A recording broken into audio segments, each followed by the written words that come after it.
let's look at how to declare and initialize an array.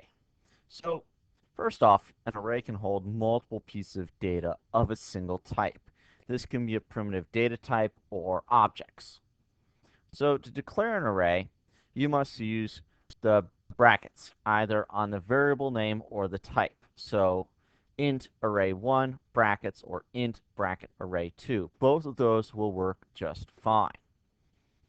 Now you can declare multiple arrays on the same line. If the bracket is on the type, all the variables are made to arrays.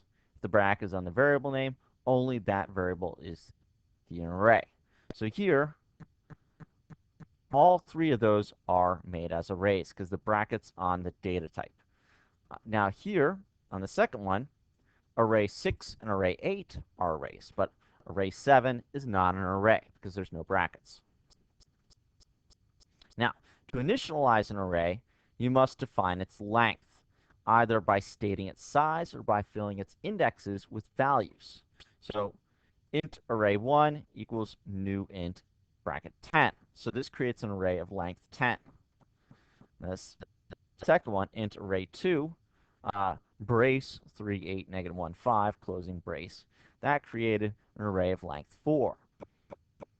Now, array1 just initialize its size. It doesn't actually have any values in it. Array2 initialize its size to length 4 and filled it with values.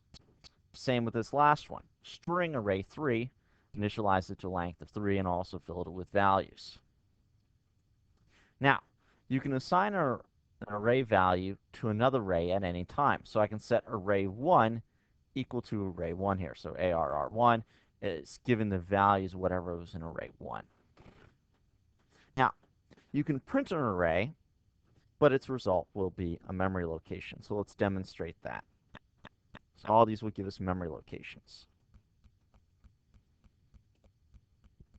So you can see, look at those. They're memory locations. If we want to print the contents of an array, we need to use the array class.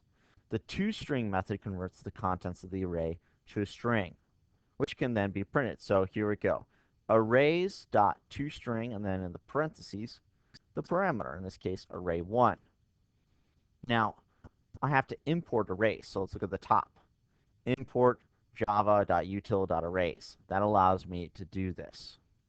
So let's look at that output here again. So array1, array2, array3, array1. So even though I didn't actually initialize array1, I only set its size. When you initialize the size of an array, it assigns the values to the default type of the data type, which is, for an int, zeros. So even though I didn't define what was in it, I only defined its size, it predefined everything as a 0. And that is the end of this lesson.